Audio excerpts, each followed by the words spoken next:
Yes.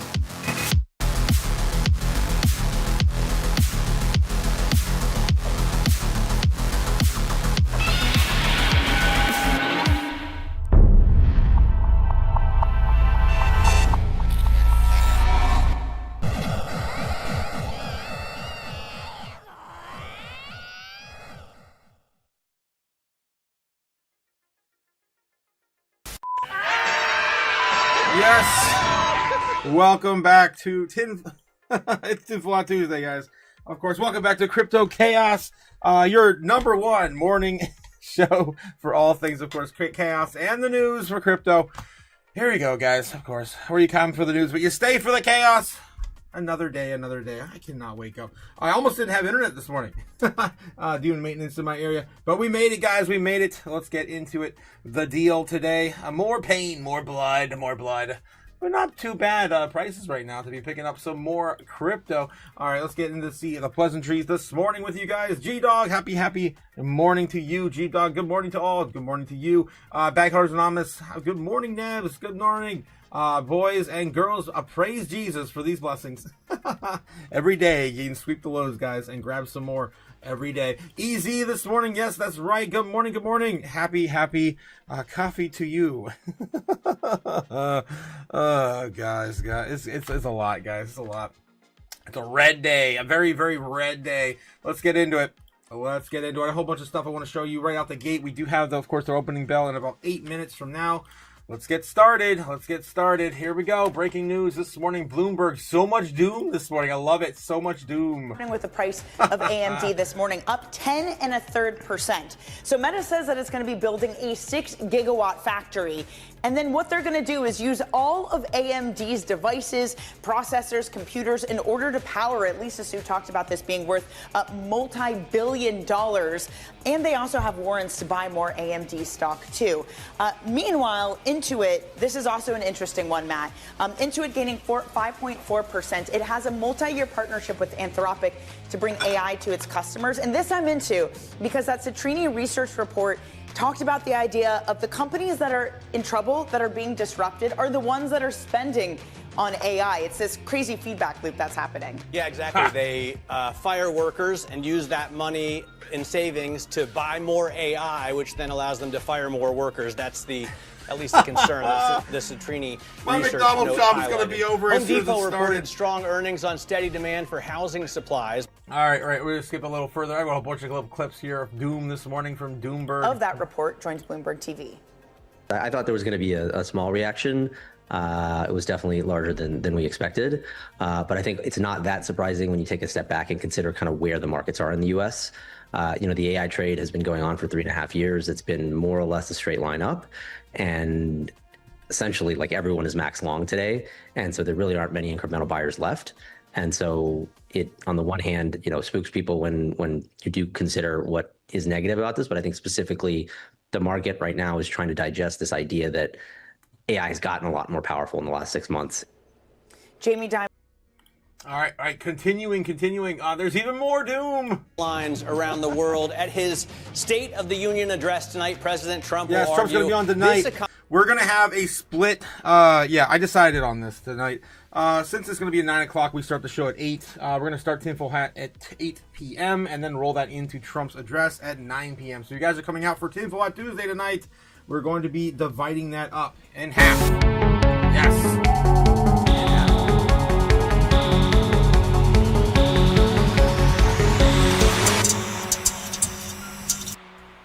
Yeah. So come back, of course, for more of that tonight.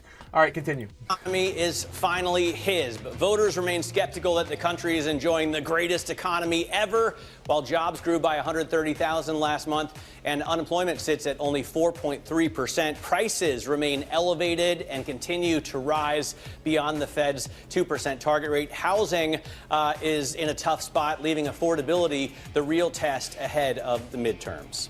Warner Brothers Discovery says its board is yes. And of course, they continue back into reviewing that a new never-ending Warner Brothers sale.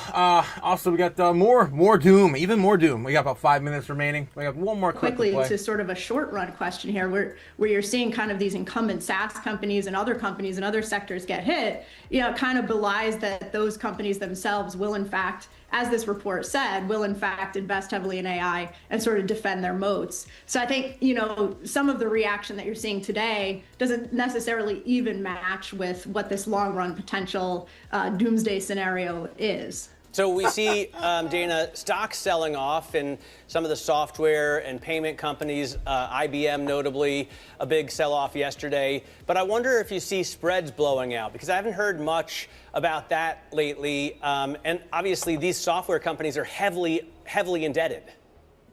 Yeah, well, so, and you have to kind of split up what companies we're talking about here, right? I mean, for the longest time now, we've had this AI CapEx cycle concern, which is obviously big companies with very strong balance sheets, but increasingly becoming indebted to sort of fund AI. Then you have, you know, sort of, I think where your question was more related, which is smaller SaaS companies that have debt on the books and therefore have to be re-rated at some point.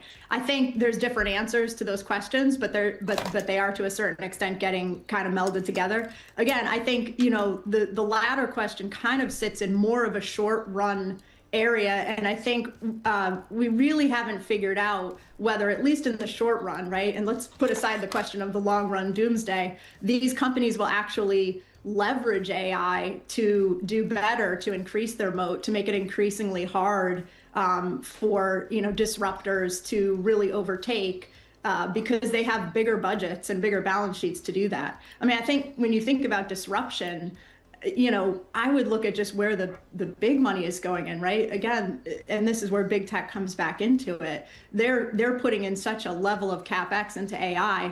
There's a profit pool they're expecting, you know, to tap into. So I worry less about, you know, smaller parties kind of building the next AI tool that's going to disrupt a software company. I think that software company can probably step in, has the data, has the relationships, has the wherewithal to build that same thing. But I do think over time, these big investments in AI are where you have to look for disruption. So Skynet has already begun, guys.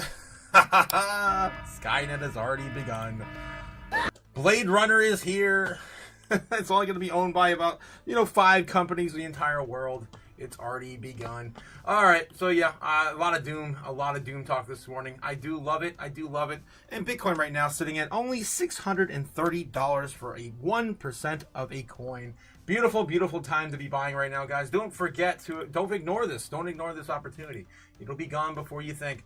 All right. Continuing back into Bitcoin, we only have about 2 minutes remaining until the opening bell. I do want to quickly update you on where we are currently. Of course, right down the middle of our baseline bear target. Didn't get as low as I thought we would, down to at least 62,000. We wicked a couple closer there. 62.5 was wicked last night. But we did not, of course, get into that 62 range just yet. Right now, the overall total market cap of crypto is sitting at the absolute low we were this year at 2.17. Let's double check and make sure it hasn't changed. But it was there this morning. So we are touching again, possibly a double bottom on the total market cap. Let's take a look and see. Ooh, wow, there it is. $10 million less. $10 million less right now. I'm sorry, $10 billion less right now than it was back on 2.5. So a little bit lower, just a little bit lower than we did come back down here. And this actually shows off a little differently too on this total market cap. We actually did touch 2.05 on this one. Is this excluding Bitcoin? What am I doing? Looking at total. That should be everything. Well, according to coinmarketcap.com, the numbers are different. All right. Let me get back over there and see if I'm looking at 2 different things. Make sure I'm not comparing apples to oranges, which I think I am. Let's see. Over here, CoinMarketCap is related. Yeah. So it's come up a little bit. Yeah. So the low that we saw this evening, last night was about the same. 2.17 on there. Hopefully that was it, and that was the bottom. But my guess, we're going to see more pain today.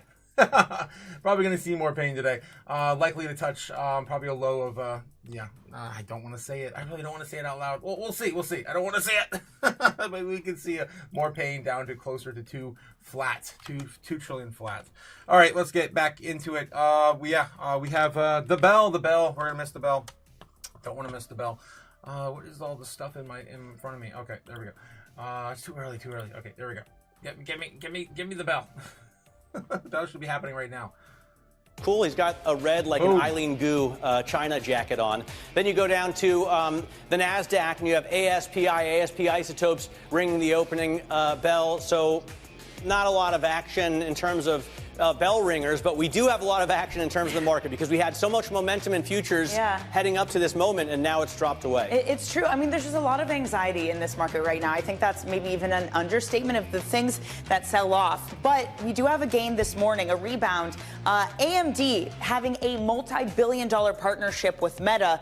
They're going to use it to help build their 6 gigawatt factory. So AMD shares go up 7.9%. IBM, a rebound, but I mean, Matt, like, what's 1.4% after it sees its worst drop in 25 years yesterday, all because of a new tool that Anthropic released. I mean, it is every day what is going to get hit by some AI fear, and the hits are deep and hard. Yeah, it seems like Anthropic is killing stocks a few times a week. And by the way, Anthropic right now is holding a conference, a presentation on its COBOL tool. That's the one that investors worried yesterday could kill IBM. Yeah. So we're going to get headlines across from Anthropic, as a lot of people on the street will be paying attention to the call. Home Depot reported strong earnings on a steady demand for housing supplies, and that's why the shares are up 3%. But the company gave a cautionary outlook similar to Walmart, highlighting the challenging macroeconomic environment. And if you read that Citrini research piece, you kind of got spooked on the mortgage picture as well. Speaking of economics, let's get over to Washington, D.C. right now, where Bloomberg's Michael McKee is sitting down with a special guest. He's got the president of the Chicago Fed with him, and he'll, I'm sure, be asking Austin Goolsbee about all of the AI fear in these markets. Let's hand it over to more doom. But before we get into more doom, Andy coming in, Backstabber times 10. Times 10 now. Man. Times 5. Yes, it's jumping in with a $10 super chat this morning. Thank you so much. Give me money. Money now. Me, money needing a lot now. Yes. A quick little shill for, looks like the Patreon. Thank you, Andy. Thank you. If you guys were part of the Patreon last night, you did take part possibly in that 70% pump on Seeker last night. Yes, I was there. Some of you guys were there. Making, of course, 70% profits on, Seeker last night. That was a good time, guys. I posted that on my Patreon. Dylan is, of course, on fire. Our gem seeker, of course, over on the Patreon. Let me see if I can jump in there real quick before I get into more doom over on Doomberg. If I could get to the right page. I'll show you. I'm not just making this up, guys. It was a lot of fun last night. Let me jump on over here, and boom. Just a little sneak peek into the Patreon last night. Boom. Calling, of course, a nice call for Dylan. And those who, of course, participated in that, I got out at 70%. Some of you guys got out a little bit lower, a little bit higher. Maybe I think I saw the highest wick on that move was about 77. So I'm happy to take profits where I took them. I'm sure you guys did as well. All right. Thanks again. Yes, Andy. Thank you. Join this awesome community. We are supporting each other and making, of course, more cheddar. Yes, more cheddar. As much as we can in the bear market. All right, let's get back to it. More Doomberg. And Bitcoin currently sitting at 62.8 on the open. Guys, don't forget, right now, Bitcoin is currently worth $628 per 1%. This is where they separate the hodlers from, of course, the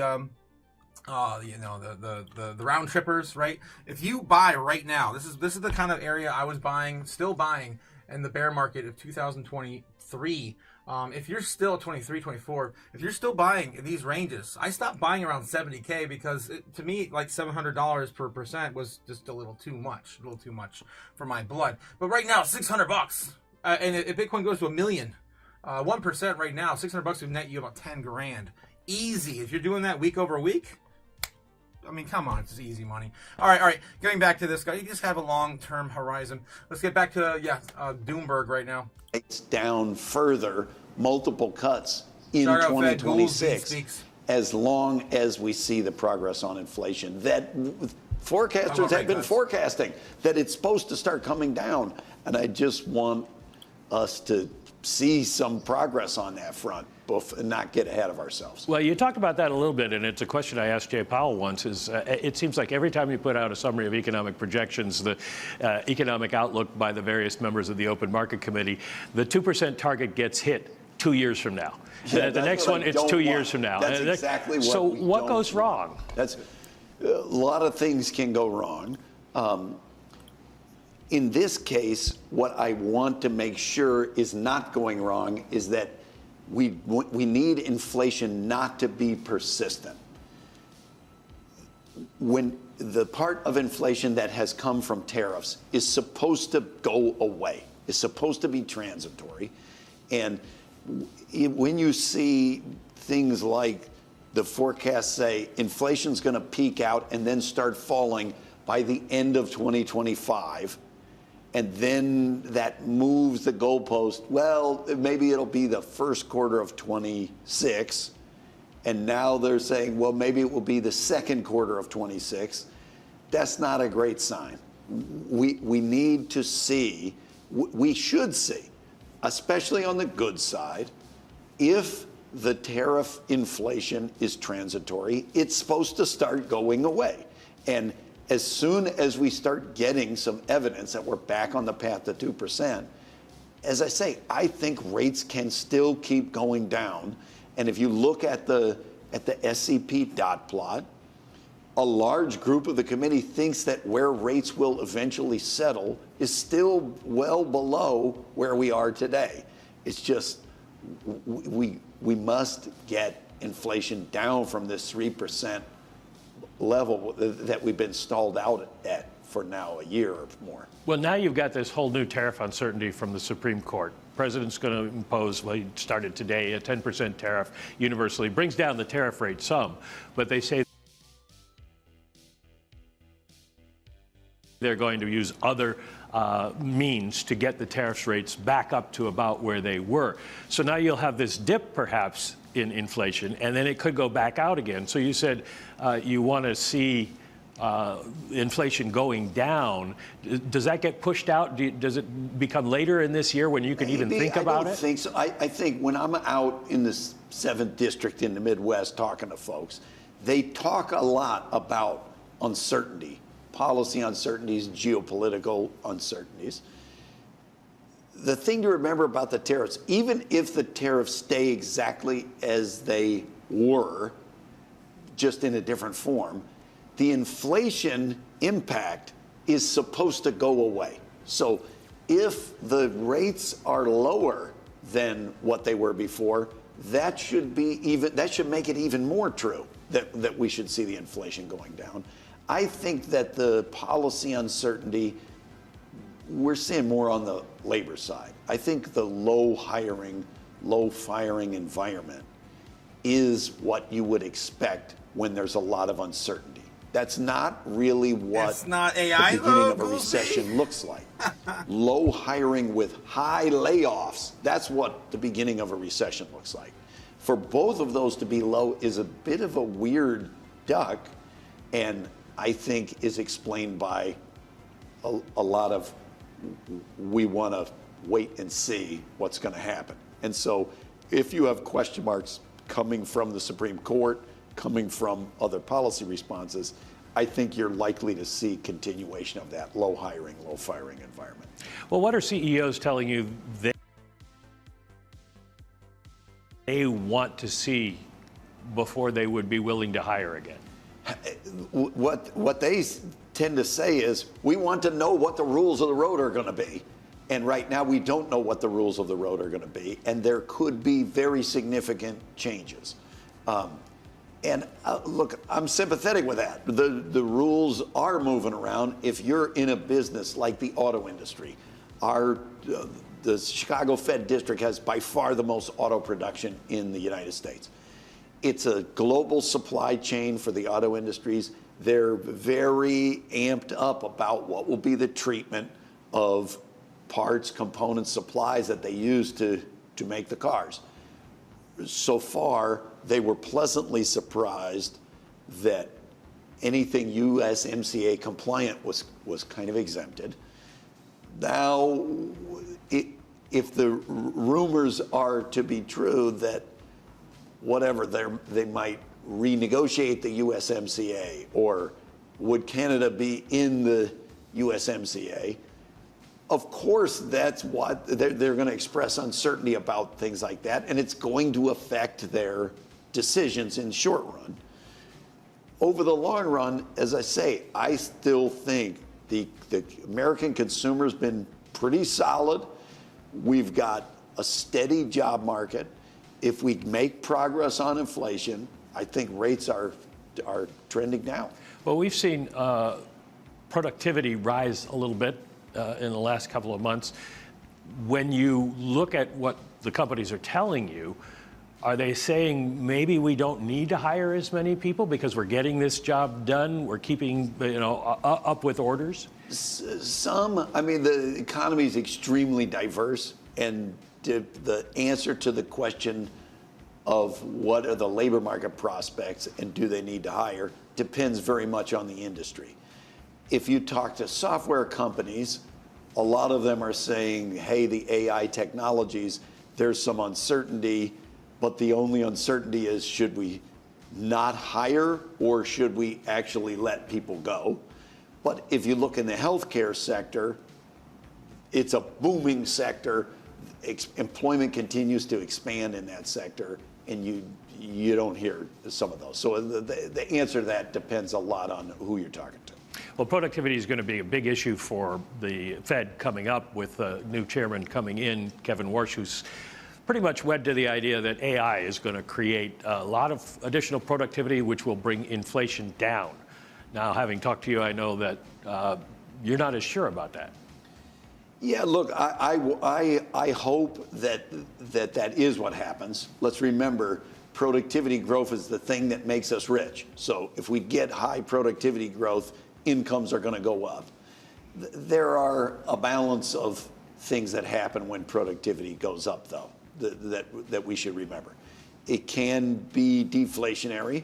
At the same time, it can stimulate, and you have seen it, it can stimulate a lot of investment, and in the short run, people counting on future productivity growth can overheat the economy just in the near term.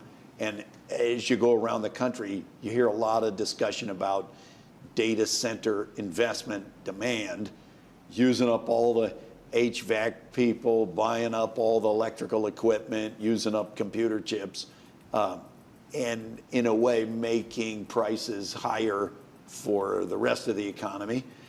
We just got to think about some of those issues. What are the implications of high productivity growth? But overall, if that is Kevin Warsh's position, I've known him a long time. I respect him a great deal. I mostly agree with him. Now, in March, you have to come up with a new summary of economic projections, a set of forecasts for where you think the economy will go. You're probably going to be waiting a while till you have to actually put those on paper. But let me ask this.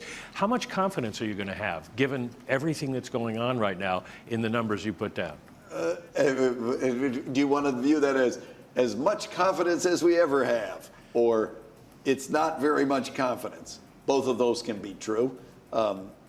There's a lot of uncertainty, and we have to make decisions with the data we have. So I take my own views and that of my staff with a heavy grain of salt when things are changing a lot. We've seen in the last 3 years unexpected, unprecedented shocks hitting us. I'm sure we'll get some more in 26.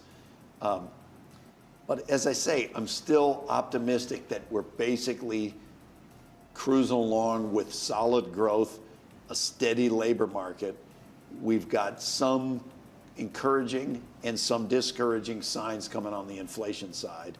If we can just get some improvement, I feel like we could still get back on the golden path that we were on before. Another Kevin Warsh idea is that the Fed should go back to a scarce reserves way of managing monetary policy. Would you support that? We should constantly be evaluating as a body what we're doing and the efficacy of doing that. We switched out of that scarce reserves based regime to what we do now because in crisis there were some holes in a scarce reserves regime. It's possible. We should study it. We should contemplate it.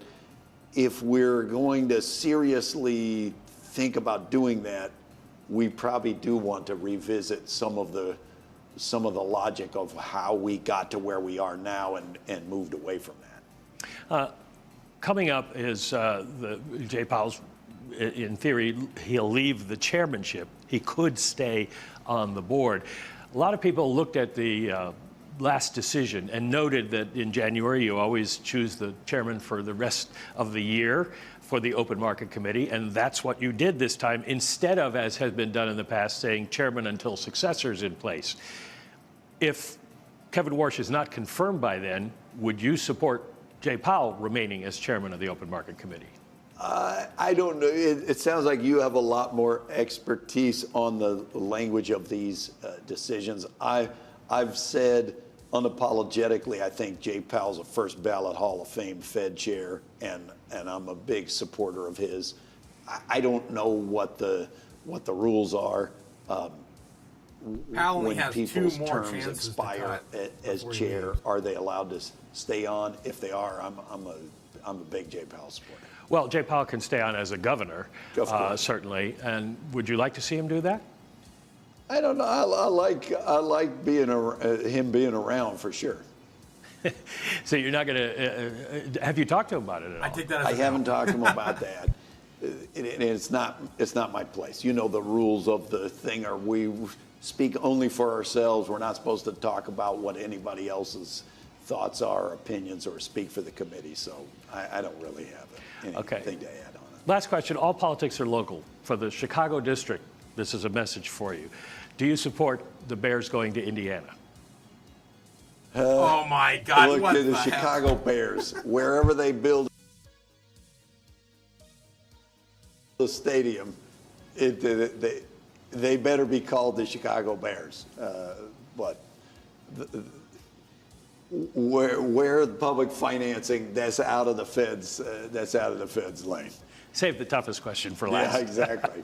Austin Goolsbee, thank you very much. The president of the I Chicago moved to Illinois, and this is what I get. The whole damn place is Michael, falling apart. thank you very much. That is Bloomberg's Michael McKee with Chicago What Fed the President hell? Austin What are you, Goolsbee. stupid? A fantastic conversation. A lot of topics addressed. By the way, as that's been going on, we have seen market rallying. And it might be because of Anthropic. Anthropic is currently giving a presentation. And we're going to talk to Caroline Hyde about this. But every company they're mentioning that's been partnering with Anthropic, with Claude, using their codes, is starting to see a spike. Salesforce being one of them, Spotify. But anyway, this is where we stand. The NASDAQ 100 up 0.6%. Let's get you some top calls now. Some of the analyst action that we are focusing in on this morning. Blue Owl already having had its most recent sell-off. Takes another slight dip, down by a third. Deutsche Bank has downgraded it. Let's dump it further. Let's go, guys. Of a street low of $10. We're almost there, folks. We're at $10.31. Deutsche Bank saying that it's a challenging backdrop and that's slowing money. All right. They're going to go to break here flowing in a minute. into retail private credit funds. Next up, Morgan Stanley, they upgrade Booking Holdings to a buy following its latest results, which we spoke to the CEO after, saying that AI disruption fears are overdone. The firm expects Booking to remain a key driver of travel, even as AI tools evolve. Those shares up 3%. Finally, Wells Fargo, they upgrade Qualcomm, saying the company's push into AI data centers and new partnerships could improve investor sentiment. The firm sees more revenue opportunity by next year. Anything else? Who we have coming up? Anything else? Future within Anthropic and plug in automatically to the Intuit offerings. All of this is just showing that Intuit then bounces on the day. Remember, this is the worst performing stock on the S&P 500 so far this year. All right, I'm over it. We got to cover a bunch of other things as well. Guys, good morning to, if you guys are just joining in, the morning dump has continued. Bitcoin has recovered about $500, almost 600. since the fall off here down to 63K. We got lowest we got today was been around 62.5 on Bitcoin. Yeah, a good dip buying in the dip opportunity. I know I did right before the live stream. I bought about $16 worth of Bitcoin. What are you, stupid? Not much there. But yeah, right now, 1% of the Bitcoin selling are only about $635 US. Guys, that's a cheap way to pick up a percent of a Bitcoin. All right. Yeah. Also, yeah, celebrating the flash crash we had last night into these ranges. Still within, of course, down the middle of our baseline bear target for last night. Still hitting our target from last night. What else is new? On the dump. Let's go. Another dumpy day. Big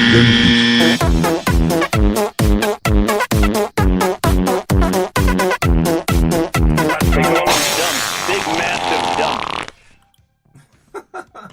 Oh my god, so cute that house dump hippo. Good morning, Andy. Just in the UAE's second largest bank, Emirates MBD, says Bitcoin is digital gold. Exactly what that is. Exactly. Also, shout out to Dylan again. Before we continue on, I just want to show the chart.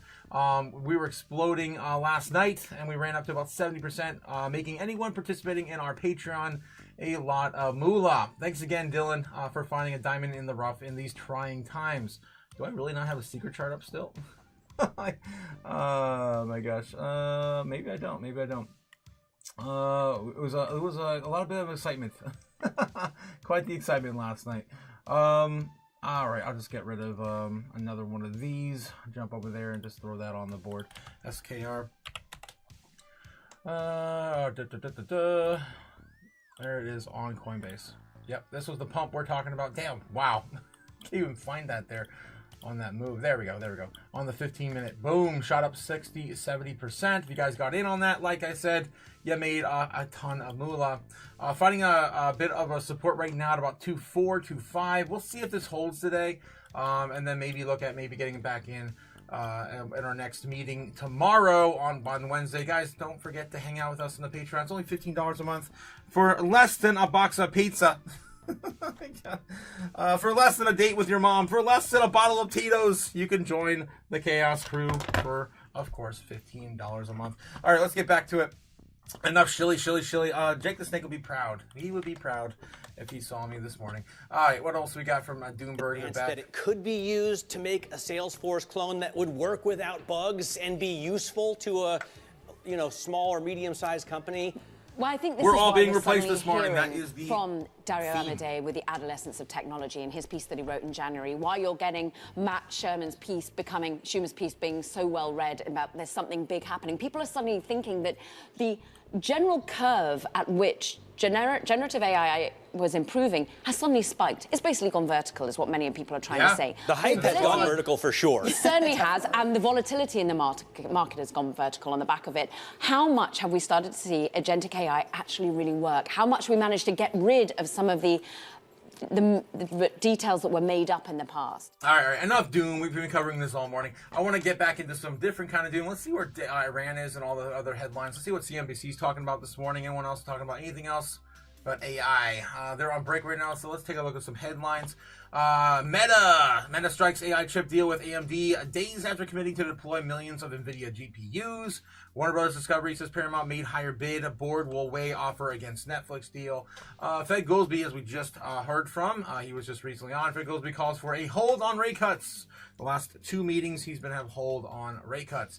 So I'm not surprised at all there. And Powell only has 2 more attempts to make rate cuts before he is out.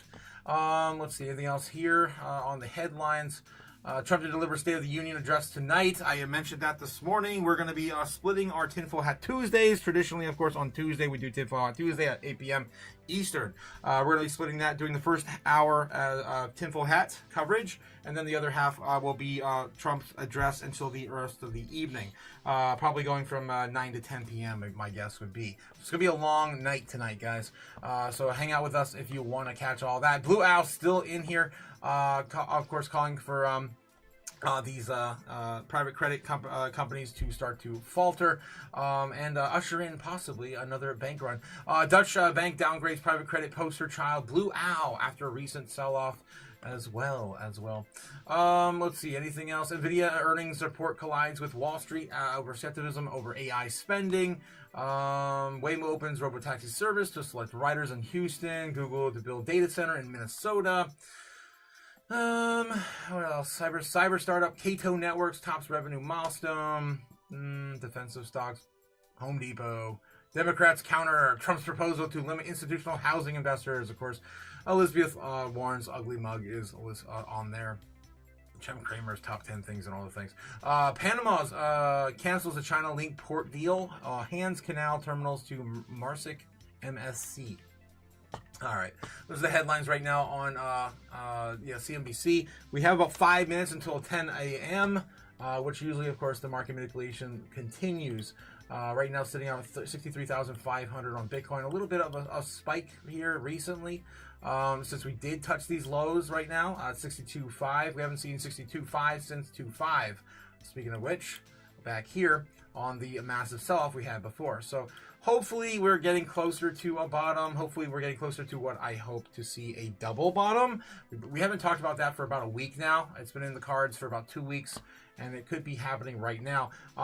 Looking at total market cap, it could be playing out like as we speak. As of this morning, we did finally touch the same market cap. We were sitting at 2.5 event, a 2.17 trillion dollars for total market cap. So guys, I would be again sitting on your hands right now looking for deals, and let's take a look at the overall sentiment and find some of those deals, shall we?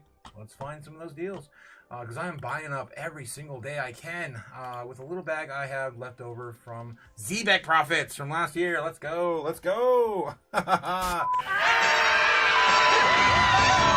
All right, roll call for the markets. What are we doing? How is the markets holding up this morning? Right now, fear and greed for the stock market is sitting in fear of 41. It's up about 4 or 5 points from yesterday on, I think it was like how low, 35, 37. So looking decent right now on the stock market. Look, just popped up to 42, getting closer to neutral as we speak. Again, a lot of the jitters still feeling a little bit too real and too new from the tariffs. Readjustment from 10% to 15% globally, according to the Trump administration. Whether or not that's going to be legal as well will be deemed to be determined in the future. Let's see what else is going on with crypto fear greed index right now, sitting at 8, only 3 points away from the lowest we've ever seen. 5, 5, 5, 5. We keep seeing flashes of 5 here and there throughout the coming weeks. So last 2 or 3 weeks we've been sitting between 5 and I think 12. That's like the highest we got to was like 12. Still sitting extreme fear for Bitcoin and crypto assets. Looking up today, the Dixie. How is the Dixie holding up? It looks like it's still continuing to go on the rise. Of course, this is bad for risk on assets. Getting closer to retesting 898. We saw 898 just about a week ago, right up here on the peak, and that was on Trump's last meeting. So, his last Board of Peace, I think it was. We had the Board of Peace on the 19th. Yep, that was it. That was the day. So today we're probably likely to see higher than 98 on Trump's address at 9 p.m. tonight. Again, just calling it like I see it, man. Just calling it like I see it. They think, oh, beat our drums, oh, beat our chests. And of course, yeah, Trump will do that tonight. And America will pump the dollar again for another moment in time. All right, continuing on, looking at crypto. How are we doing? Where are the opportunities right now on the day? What's the most oversold? What's the most overbought? How are we doing? Secret is right now sitting in the top 200 right now, as I just mentioned. On the day, it's still up 26% of the day. We just had a 70% pump last night, guys, and I cannot shill that enough. It was a good feeling to make some money in the bear market. All right, let's get back in here. Look at the top 100 right now. The top 100 is sitting about negative, almost 2% down on the day. 200 looking about an average of 0.75, so almost 1% down on the day so far. Bitcoin Cash is the most oversold right now, 10% on a single day. Still holding the top 10 spot, I believe. Yes, it is. Still holding top 10. Midnight would be the second most oversold, 6.4%. SWE's down another 4.3. I bought another $100 of SWE yesterday at these lows last night. We got down to like a low of 85. It's still running at 85 cents. Yeah, 86 cents. Still not too bad a place to buy right now, under $1. Looking at the same assets here on the weekly, looking for at least 15 to 20% off on some of these assets, and still not finding enough blood. I need more blood. Give me more blood. Give me some more reason to buy on the weekly. There's nothing here I would buy on the weekly. Zcash, that privacy coin nonsense. Yes, no, maybe. 70% off. I need more blood, man. I need more blood. Let's see. Anything else here? ENA is down to 19%. These are the only two, of course, oversold right now on the week. And of course, I'm not even acknowledging Pump That Fun in the room there.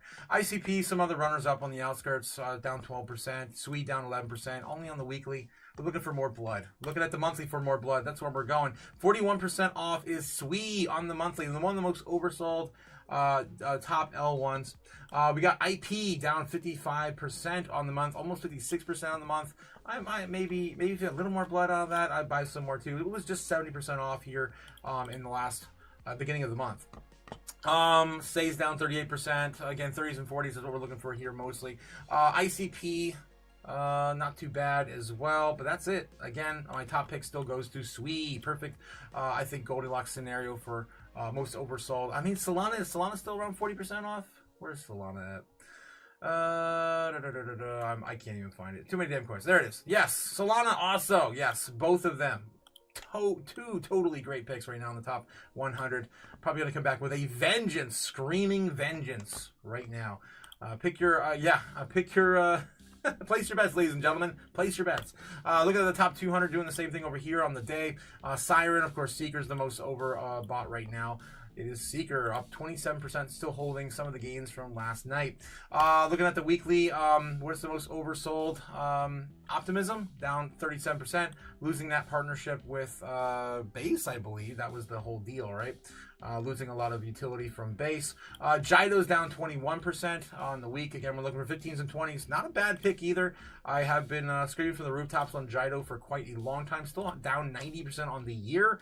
But it needs to be more oversold, maybe on the monthly, for me to maybe take another stake at it. River's down 24% here. Farcoin, and of course, I'm not really feeling any of these trends or memes. Anything else? Nope, that's about it. That's about it. Moving to the month, guys, is where all the opportunities are right now. Still, ZPEC is down 30%. It's been my top pick here for a while.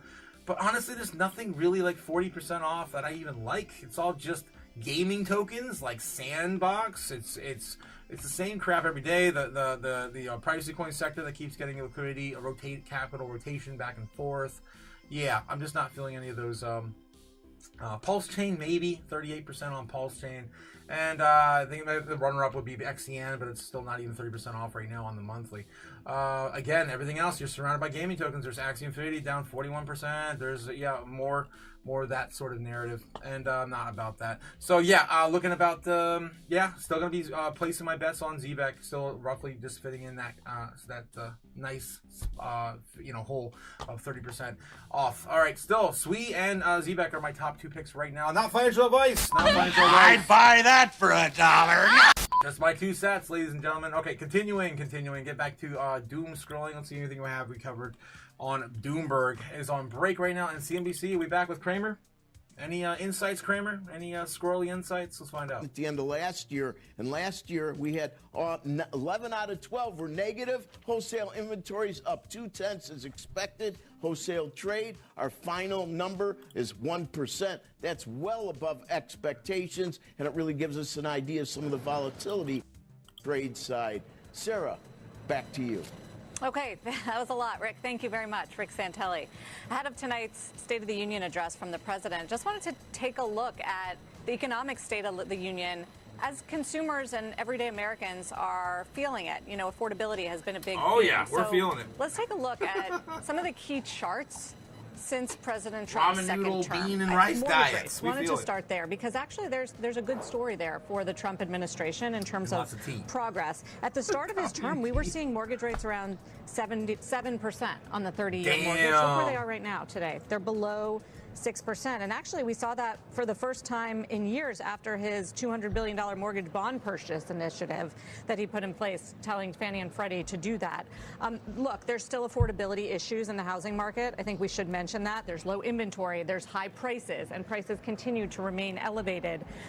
There's also leftover from the post-pandemic market. But here's a 5-year chart of the mortgage rate, and you can see it's down. I mean, it's not where it was in Trump 1, but we're coming from these elevated prices. Remember, they got, David, almost at 8% during October 2023. So yes. This has been no, and so it's far been so a good. focus of the administration. Obviously, part of his overall attempts to get rates down have been very much focused on trying to get the mortgage rate down and get housing going, because it's tough in the doldrums. Yeah, and the average new home buyer is 40 years old, and that's a problem. First-time home buyer, and that and there's clearly awareness of that. So that. All right. I'm already done with the rambling. Okay. Yeah, we already know. Most of that stuff, of course, is obvious. All right, continuing on. Let's get into some crypto news now. It is 10 o'clock in the morning. It's time to get into crypto news. Let's see what Cointelegraph has for us this morning. Tether backed Obit adds crypto to bank transfers with local payment networks. Bitcoin traders' excess loss realization may push Bitcoin price below 44K, according to looks like Yashu Gola. We can take a look at some of that Doom FUD posting there if we don't find nothing else. Binance adds Ondo's tokenized stocks to the latest RWA push. So we get Binance jumping into real-world asset on their platform. More of that. Bitcoin scarcity is dead. Crypto executives push back on viral claim. That's another piece of doom. We can take a look at that FUD article as well. Anything else? More doom, guys. More doom. That's about it. And most of these articles are old. These came out 4 hours ago, 5 hours ago. Coinbase USDC revenue may multiply 7 times as payments grow, says Bloomberg. Interesting. Bitcoin ETF sell-off is purification of bull case, investor says. That was kind of the narrative we were talking about last night. Canaan buys 49% of stake in Texas mining sites for $40 million. Redot weighs on US IPO that could raise $1 billion over valuation. I don't know what the hell that's about. BitDeer, cybersecurity. Okay, I'll going back into last night's news. Nothing really new there. Let's jump into this piece here. Bitcoin scarcity is dead. Crypto executives push back on viral claim. Derivatives don't mint new Bitcoin, analysts say. Pushing back on viral claims of state paper. Bitcoin has broken the 21 million cap. I think that's a good argument. I hate the futures market. All right. A market analyst viewed almost 5 million times of the X states that Bitcoin derivatives had turned the cryptocurrency's 21 million supply cap into theoretically an infinite one. Past Bitcoin falls had a clear catalyst, but sharp drops in opening months of 2026 has sparked several theories, ranging from the digital asset treasury, DATs blowing up under pressure, to a lingering hangover from October's mass liquidation cascade. Robert Kendall, author of the Kendall Report, claimed he cracked the viral X post. He argued that Bitcoin's valuation logic based on the fixed supply died once the cash settled futures, exchange traded funds, and other financial instruments were layered on top of the asset.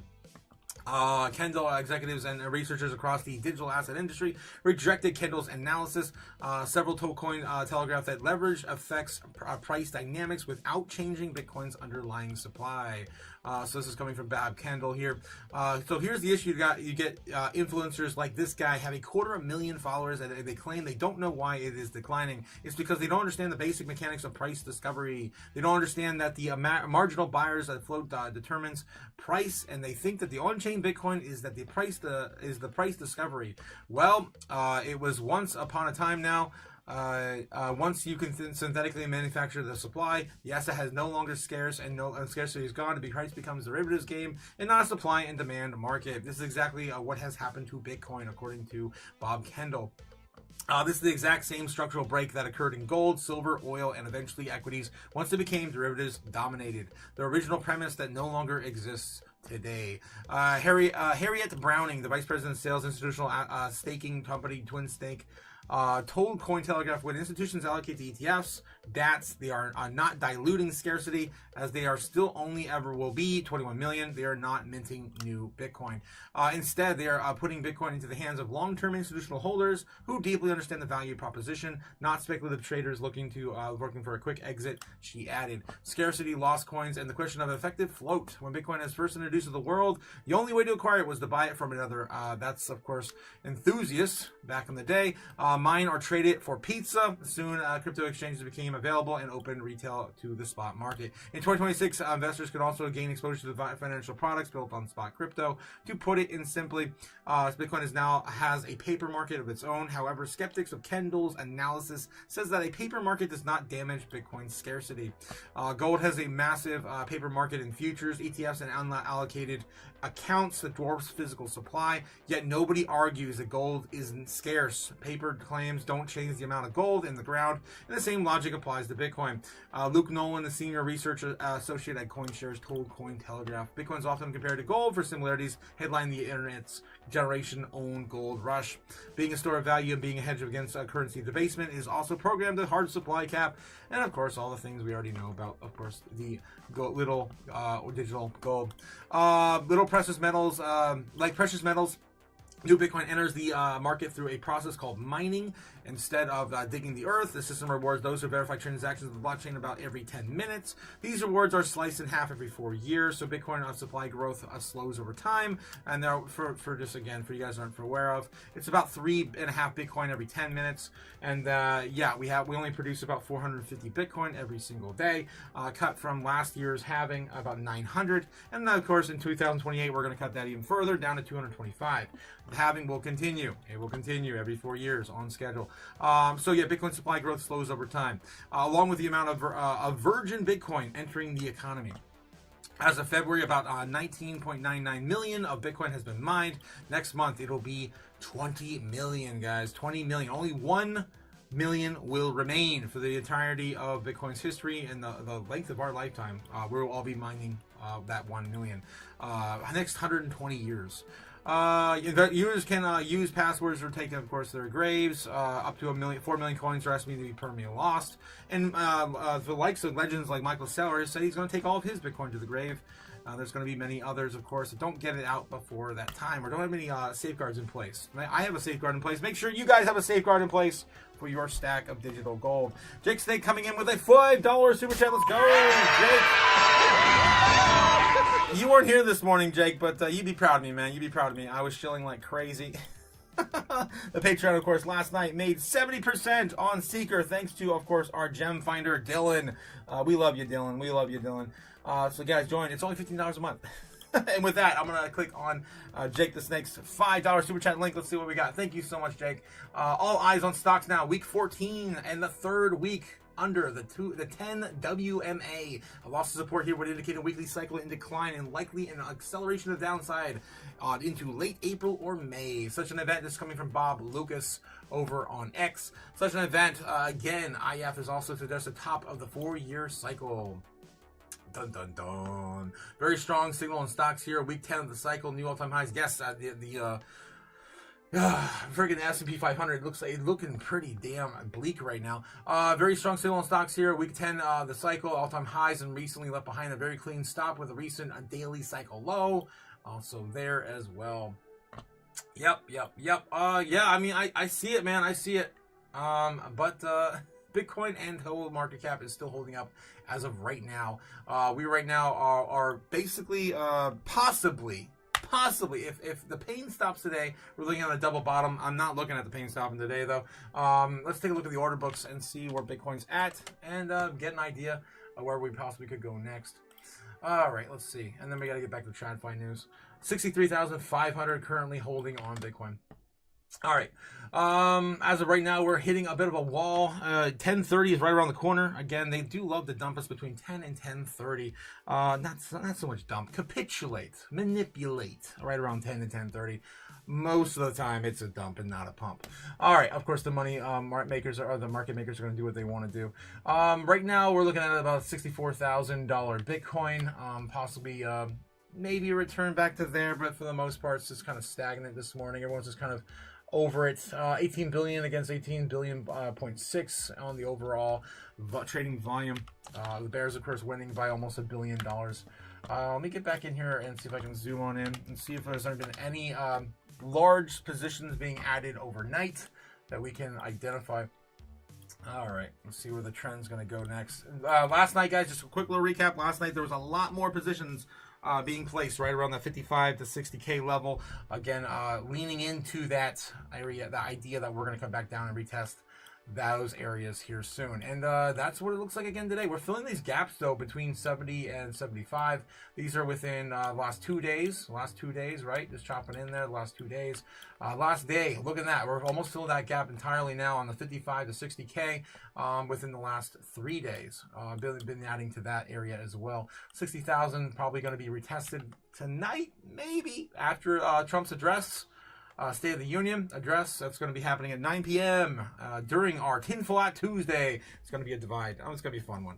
That's going to be a fun one. We're going to talk about aliens and stuff, and then we're going to roll that into ancient civilizations, and then we're going to roll that into Trump. And maybe if he might actually mention his disclosure event date too. That's coming. Allegedly, it's going to be on the 1st of May. All right, so yeah, you can see there's a clear accumulation happening in these lower areas, especially on the monthly. It's very clear, easy to see this large area now. Of support, largest area of support now, sitting at about $55,000 Bitcoin. Very likely we go down there, guys. You don't want to see it, but we could probably go down there. What are you, stupid? You guys caught that? Okay. Yep. So yeah, that's what we're looking at. We're looking at 55,000 now, and 57.58 as of today. This is all just a single day. We're building this up. 57.58. Looking. Okay, we can actually touch that today. All right, it's all brand new. All right, moving on. Current levels of resistance. We are still fighting, trying to get back above 64K, and any support we have is probably going to be 62 flat. It's going to be 62 flat. That's what I've been calling for the last 2 days. 62 flat on Bitcoin. Yep, down here. That's the last level of support we've got left. If we lose where we are right now, and that's not that far away from where we are today. All right, but again, we really got to get back above here. It is possible we see one more big spiral right before the options expiry event on Friday. Don't forget, it's this Friday, guys. The options expire for Bitcoin. So one more dipperoonie maybe, and then we could maybe go lift off as the options reset, and of course the market resets for March. And it's a good one too. I do like that this one's set up only a day away from the next month open. So right around the same time period, I think they're going to be on good behavior after a sell-off. So if we get one more dumperoonie, and I'd love to see us most oversold starting into a new month. That's going to be a nice candle in the month of March.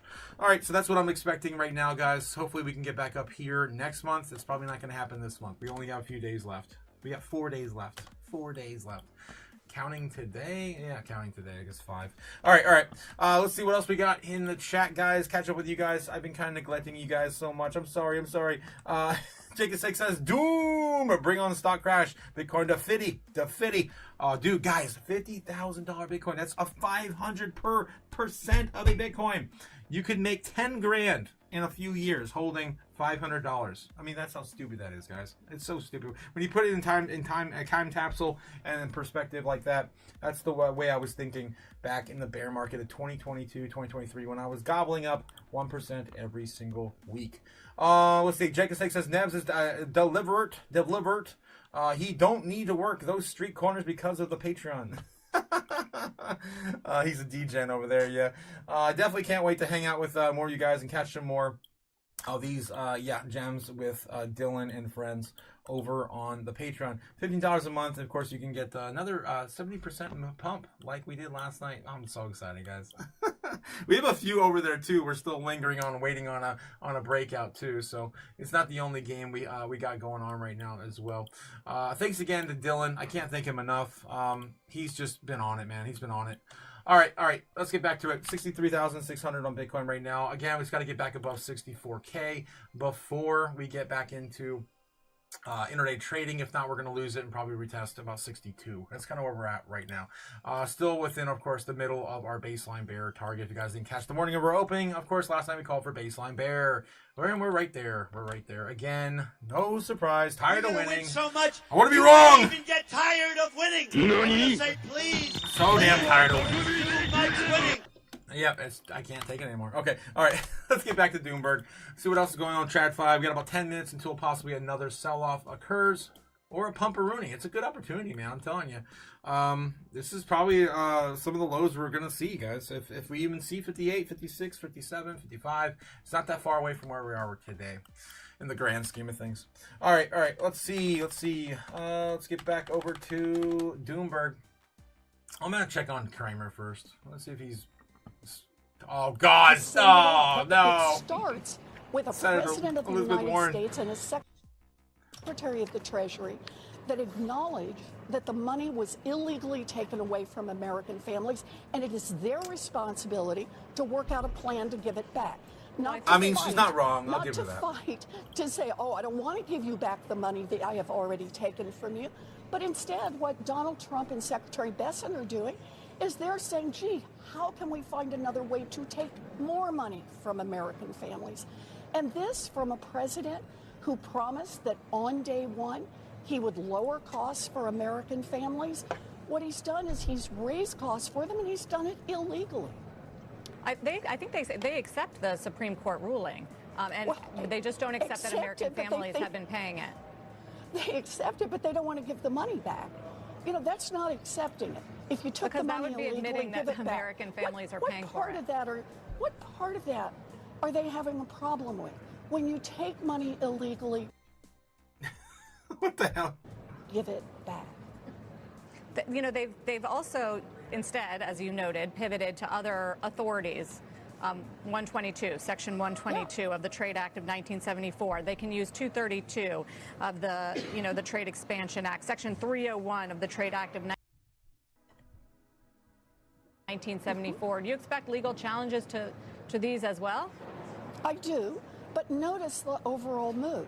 The overall move is the Supreme Court said you took the money illegally. So their answer is not, we'll give it back. Their answer is, oh, let me find other ways to pick the pockets of American consumers. That's the direction the Trump administration is determined to go. Just squeezing more and more money out of the normie speak is just of too funny. Regular families. And that's why regular families across this country are pretty unhappy about the Trump economy and why Donald Trump is in so much trouble on economic issues. I mean, I don't want to be, too defensive of tariffs here, but what the Trump administration would say is that they're looking for other mechanisms to do this because they have successfully negotiated a number of trade deals. He wants leverage with trading partners to help close the trade deficit, help raise revenues, to help fight our ballooning debt, and help give us more deals for investments into America for American manufacturing. Those are all things you can get behind. So let's start out with the fact that from Trump's Liberation Day, we actually have seen the trade deficit widen, not narrow. But more to the point, we're supposed to be trying to run this economy, at least I think we should be, to help American families. And a chaotic trade policy. Come on, Warren. Why do you keep... Tariffs are up, tariffs are down, tariffs are sideways, based on whether or not you're willing to do business with Trump cryptocurrency, or based on whether or not you had a nasty phone call with the President of the United States. That isn't helping our economy. It's not helping our small businesses. And it's costing American families money. That's documented. And what Donald Trump wants to do is more of the same. And I think he's going to get the same response from American families. And that is, they don't like it, and they don't trust him with the economy, and they're right. Speaking of phone calls, then what's Senator, the plan? I think the last time we had you on, we talked about a phone call that you had with the president about caps on credit card APRs. Whatever happened with that? Well, I talked to the president. I then got back. I called Susie Wiles multiple times, sent texts and emails, sent my team over with a plan for exactly how to do that, and you will notice there is still no plan, no proposal from the White House to actually cap credit card interest rates at 10%. Nothing. So what happens next? We just let it go? Well, not for me. I'm ready to introduce legislation on this. We already have legislation that's pending. But the point is, one more time, to say to Donald Trump, you don't just get to get out there and talk about how you're going to put a cap on credit card interest rates.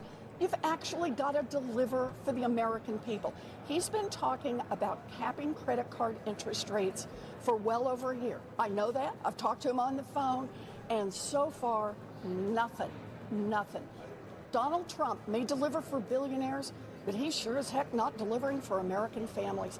And, let me just put in a pitch for this and what it means to American families. A 10% cap on credit card interest rates for families that are carrying credit card balances would save them about $900 a year. That's overall $100 billion for families in the United States. That's nothing. A good boost to the economy if we did that, and a lot of relief for families whose backs are against the wall. But Donald Trump, he'll deliver for the billionaires, give them great tax cuts. But he sure isn't delivering for American families. Speak to the normies. It's all Well, about Senator the rich. David, It's all he may about have the heard rich. from a lot of industry executives who said, all right, well, we're just going to cut off credit to those people. And so therefore there's going to be less opportunity to spend at all, and that will be bad for the economy. That certainly was one criticism of it. I'm curious to get your response. Well, that is what the banks say every single time. But let's just run the numbers on them here. What do the banks make on their lending? What's the return on assets? And the answer is about 1.5%, except on credit cards. On credit cards, they make 6.8%. Last year, these credit card companies raked in $150 billion on credit card interest rates and more on all the auxiliary things they managed to do with credit cards. Then they turned around and pushed out the door $140 billion in stock buybacks and dividends. You cannot tell me that the banks that are the richest they have ever been cannot afford to cut interest rates down to 10%, and frankly, they'll still make money on it. The other policy that you agreed with lately, I wanted to talk about because you actually presented a new bill that would limit investors who own more than 50 single-family homes from benefiting from tax breaks and federal mortgage programs. Do you expect the administration to get on board with this too? I think it's similar to what he proposed. I think it was 100 versus 50. Once again, Donald Trump has said he wants to get private equity out of the home owning market. And boy, I'm all in favor of that. In fact, Democrats have a well thought out plan to be able to do that. A plan that would help first-time home buyers not have to compete against billionaires, and also would help renters so that the price of rent doesn't keep going up because private equity is coming in, rolling up all the rental spaces and then driving the cost of rent up. So we've got the plan. We've written it out. It's all there. It's in the statute. We are ready to go with it. And where is Donald Trump? Still talking, but no action. Well, again, I mean, there has been pretty strong pushback from the investment community on this. And one of the arguments is that it would, it would starve much needed capital into these markets. Even Brookings did a study on this, looking at the impact of investors on rentals, and they didn't find much of a price difference in places where it was really concentrated. So actually, I think what you want to do is you want to take a closer look at our bill, because what our bill specifically says is that if the big investors want to add new supply, that is, they make a new investment in order to build more homes, in order to build more apartments, then they can still get their tax breaks. What this is about, what our bill is about, is when they come in and buy up existing homes so that a first-time home buyer is competing with a billionaire investor who can offer all cash. Or so that what's happening to renters is instead of a lot of mom and pops competing with each other on rents, you've got one or two big private equity outfits that consolidate and start pushing the rents up. And look, this is a really serious problem in a lot of markets around the country, in places like Atlanta, Birmingham, where 1 out of 4 single-family residents is now owned by private equity. Homes are things that families should be able to invest in. Families should be able to live in, not just one more investment vehicle for Wall Street. Senator, markets definitely looking for soft spots in private equity, and I wonder if you think those concerns, what's happened to some of the valuations, even in crypto to some degree, is going to put a brake on efforts to broaden markets, allow people to put their 401ks into different instruments that many consider risky. With the banks, I don't want that. That's really the question. You're asking the right question, and frankly, I think you're framing it the right way. Should people be putting their pension money into riskier and riskier assets? But my own view on that is no. There's a real problem with that. When you're putting away So was Gary's. money for your retirement, when you're coming into retirement, you got to be able to count on that money. And if that money really Okay, so we'll just keep it in treasuries and lose 10 or 15% every year. Okay, it's a good idea, Elizabeth. That you can't see where the risks are, or with private lending. Oh my God, what the hell? Why You is this can't going? tell how much risk they're loading up on and it all blows up at once. Or crypto, where it loses half its value in the blink of an eye. That's a real problem for people who need to be able to count on their It's a real problem with assets throughout their education, retirement. Lauren. And I think the idea that salesmen want to get out there and say, hey, here's one more product. Crypto would love nothing better. Private lending would love nothing better than to be able to get into people's pension funds.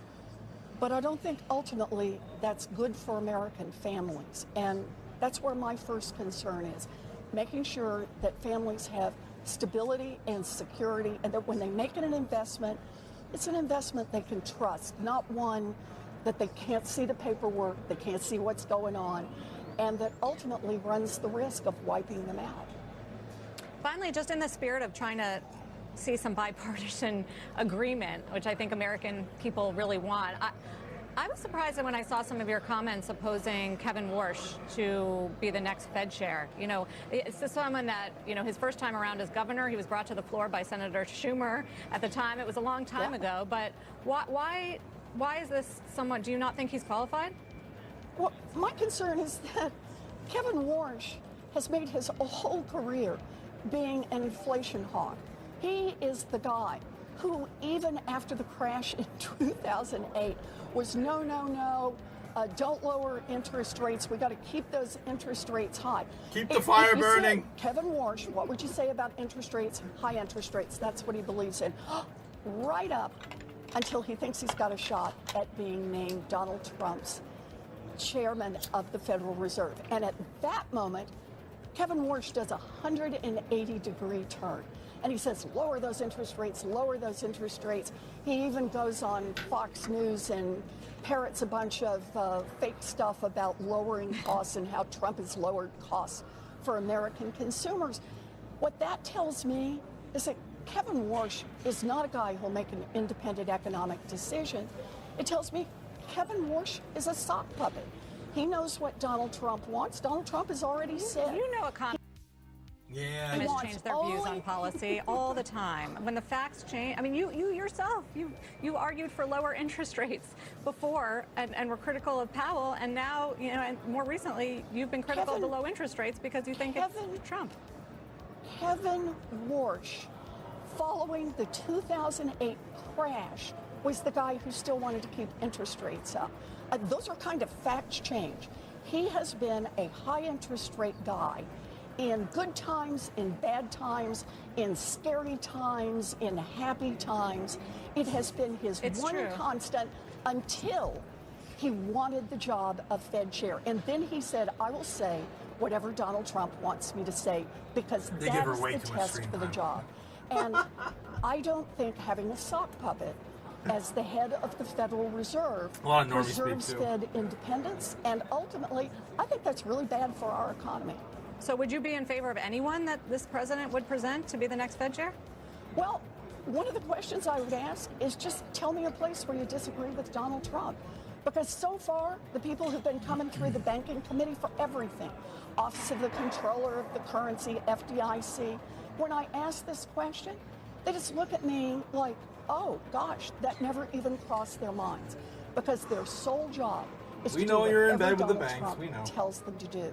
We need financial regulators who are insulated.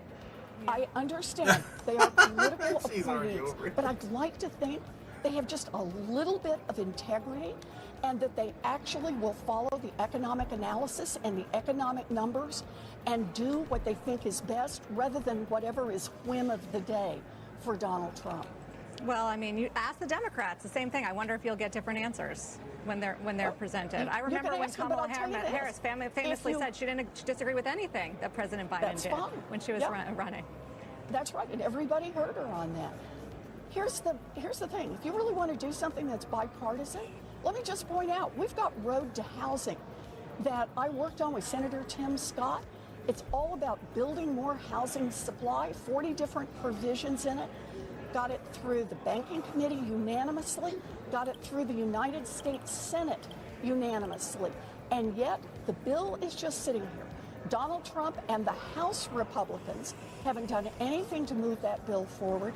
We want to see more housing supply. We want to drive down the cost of housing. There's a bipartisan gift in front of the American people ready to go. All we need is a president of the United States who will push those House Republicans and actually make something happen, not just for the billionaires, but make something happen for families all across this country. I'm thinking back to the time, Senator, when you called Jay Powell dangerous. Yeah. And there were reports that you guys didn't speak for a while. Do you ever think in retrospect you were overly critical? No, I do think he's dangerous. I think it is dangerous to deregulate the banks. And Powell has continued to push in that direction. And I think that is very dangerous for our economy. We will have this interview someday and we will talk again about what happens when you deregulate. Remember the deregulation in 2018 that happened on Powell's watch, that the Republicans, with help from some Democrats, managed to push through Congress? And when was it? 4 years later, when we had the second, third, and fourth biggest bank failures in American history. Why? Because we loosened those regulations. And what's happening right now? Mickey Bowman, over there at the Fed, she's out there doing everything she can to weaken the regulations. And sure, the bankers love it in the short term. And why do they love it? Because these are the too big to fail banks. The banks they failed. Rake in all the profits they were too when tight. times What are are you good, talking about? And then they dump it back in the lap of the taxpayers when it all goes south. I really think that is the wrong way to run an economy. They're running too tight, Warren. Agree with me on that. Senator. I can't. This is too much. Elizabeth Warren, that was a whole new can of worms. We could have done a whole segment just on that. Next time. A perfect day to have you out of the State of the Union. Appreciate the time. Yeah.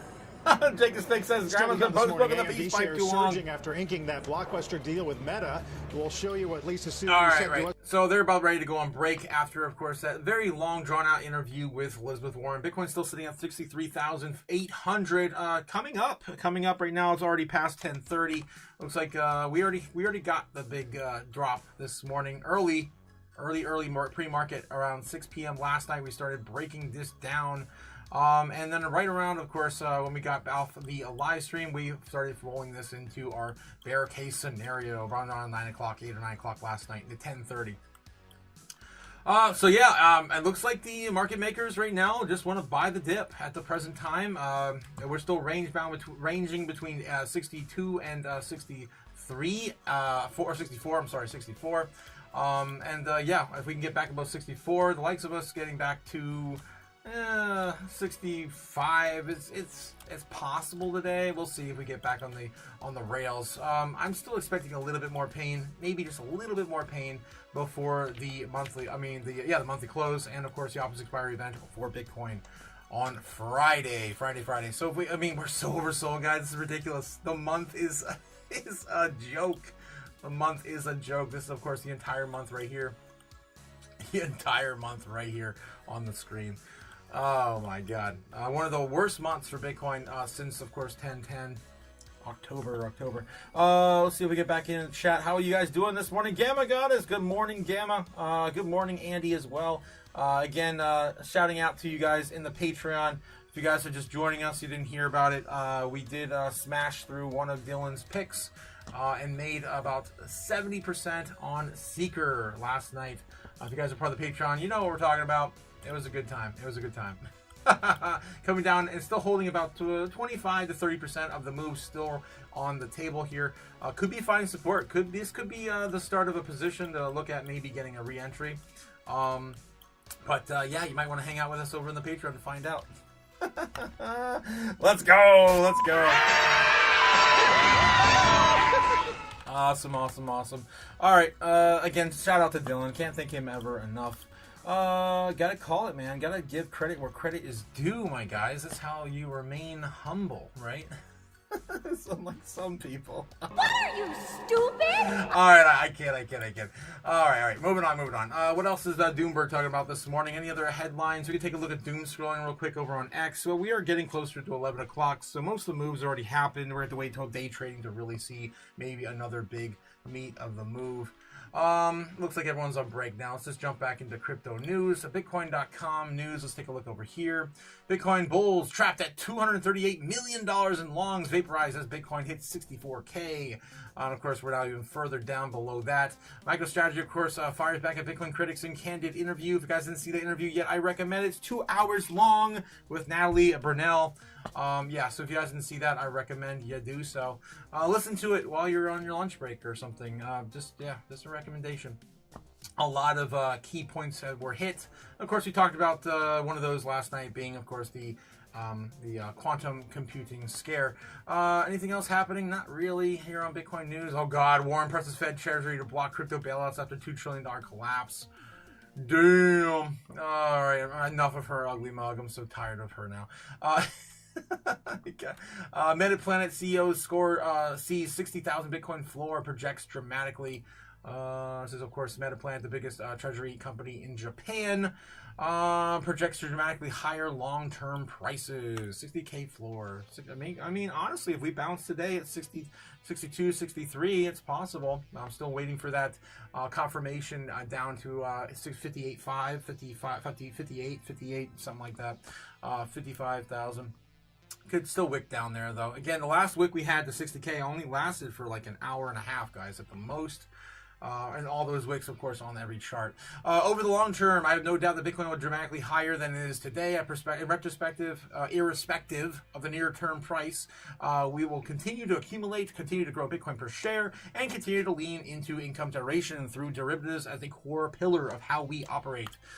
Yes, guys, this is exactly the narrative I've been pushing for years. Last time I was accumulating heavy into Bitcoin, it was right around $30,000 to $60,000 Bitcoin. Once it hit 70,000, that was kind of my cutoff, and I stopped buying 1% of a Bitcoin every single week. If you have the ability to facilitate that, I recommend you do something similar. DCA right now have a sort of regimen. Because, a $300, $400, $500, $600 purchase today could be worth $10,000 in just a few years. If you're looking at one in a different mindset, I know a lot of people don't. All right. Moving on. What else we have? Kevin O'Leary explains how institutions respond to Bitcoin. I think that's 5 days old. Damn, this is old news now. All right. One more news outlet. Then we'll take a look at crypto Twitter. Bitcoin certainly sitting at 63.7, coming down for another, losing about $100 here in the last 20 minutes or so. We'll throw that in the 1 minute for entertainment value. What are you, stupid? Yes. All right, let's get back into, how about we check a look at CoinDesk. We didn't look at CoinDesk yet. Oh boy, Zuckerberg. What are we doing, Zuckerberg? Mark Zuckerberg's Meta is planning stablecoin comeback in the second half of this year. You can take a look maybe at that. This came out an hour ago. Adam backs up BSTR moving forward with public listing plans, hopes for April approval. Wall Street's big blockchain win. SEC gives Wisdom Tree's green light for instant, I don't know. U.S. demand signals turns negative for a record 40 days. Damn, 40 days now. Binance brings the tokenized stocks trading with Ondo Finance. Of course, we read that headline this morning. Okay, let's just jump into Mark. What's going on with Mark Zuckerberg? Facebook owner stablecoin integration involves a third-party vendor to help administer stablecoin-based payments. A new wallet to be implemented, sources say. Meta sent out a request for product RFP, third-party firms to help administer stablecoin-based payments. According to sources, looks like they're going to get on rails for crypto here soon for Facebook. Does anyone still use Facebook? You know what? I'm going to ask you guys in the chat. Does anyone still use Facebook? I'm curious. We're going to throw a poll up. Starting the poll. Just a quick yes or no. Do you use Facebook? All right. Boom. All right, Stripe, which acquired the stablecoin firm Bridge last year, was mentioned by one source as a likely candidate for piloting Meta's stablecoin. Meta famously tried to introduce the Libra stablecoin, later named Diem, in 2019, only to be shut down amid regulatory scrutiny. Don't forget, I believe, if I remember correctly, it's been a few years since I did a deep dive on Sui, but I'm pretty sure Sui was also developed for Meta as well, Facebook. Meta, the U.S. tech giant helmed Facebook creator, Mark Zuckerberg, is aiming to enter the stablecoin space later this year. Pending successful integration with a third-party firm, facilitate payments using the dollar peg token technology. According to 3 people familiar with its plans, the tech giant, which owns Facebook, WhatsApp, and Instagram, as more than 3 billion users, wants to begin a stablecoin integration early second half of this year. And only one of the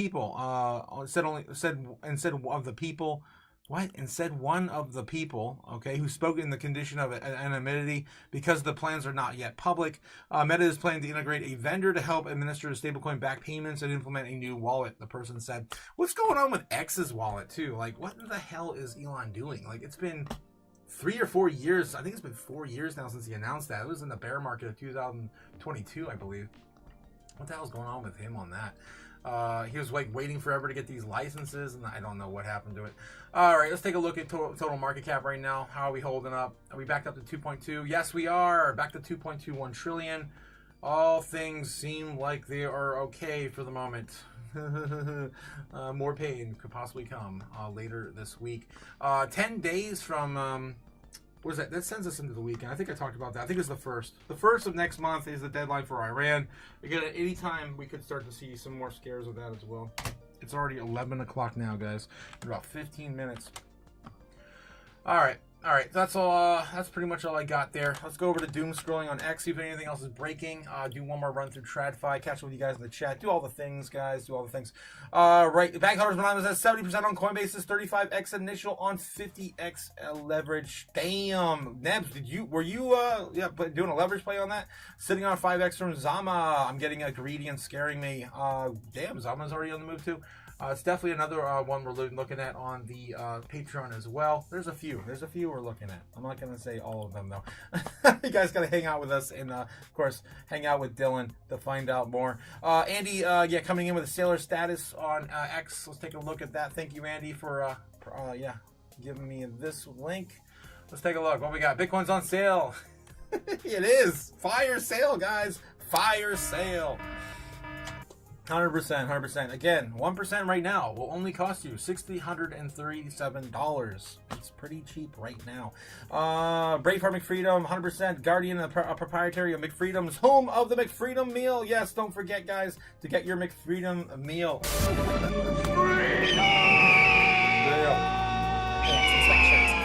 Prices are cheaper today, too, at McFreedom's. It's just revolving with the price of Bitcoin. They don't care if they lose money. All right, Jake the Snake says, facts ghost, and that's why I use it. Nice. Facebook Market is awesome. Shop nationwide, too. Yes, that's right. That's the only reason I even use it, to be honest. The only reason I use Facebook is because of the marketplace. I mean, it's easy to get around taxes and everything else, too. Just I'm just speaking for a friend. What are you, stupid? Yes. It looks like 64% of you guys say you use Facebook on the current poll. All right. And I'm sure more people are going to use Facebook as it gets more integrated into, of course, our favorite technology. All right, let's see. I'm an idiot. Why didn't I buy 126,000? LOL, I'm not buying that. It's only 63K. I'm an idiot. Why didn't I buy it? Yeah, that's the mental strategy most people go into. I'm telling you guys, I've watched people go back and forth on this. I have friends that only bought back when we were at like 75, 65, 90K, and never buy again. They just sit on there. They never add to anything. They never do anything additional. They just buy one time and then forget about it. I'm just like, what are you doing? What are you doing? All right. So it looks like Doomberg's talking more about Trump's tariffs right now. Yeah, I'm sure we're gonna hear more about that tonight at his address, so I don't want to spend too much time there. We're gonna go over to X and see what else is gonna give it to us this morning. We have about 10 minutes until Bitcoin, of course, is price action on that next 15-minute candle on 11 o'clock. All right, let's take a look. What do we got? Unfiltered, unvetted doom scrolling. Just in, crypto goes mainstream in mortgages. We covered that yesterday. This is old news. This is, of course, the rolling your crypto into mortgages. Bitcoin dies. We can all pivot to gambling on girls in the trash bag race. What the hell? Crypto Twitter, man. Oh, yeah, you lost. Okay. Bitcoin just made history. It's not something we all wanted. Bitcoin weekly RSI has reached its lowest level in history. Lower than tariff crash, lower than the FTX collapse, lower than the COVID crash, lower than the 2018 bottom, lower than the Mt. Gox hack. This means that in the history of Bitcoin has never been this oversold. Yes, when you look at, of course, the RSI. Yeah, it's there. It is there, my friends. That's why I am buying. 10,000 Satoshis a day. I bought 20,000 Satoshis the last 20 days. I'm doubling up.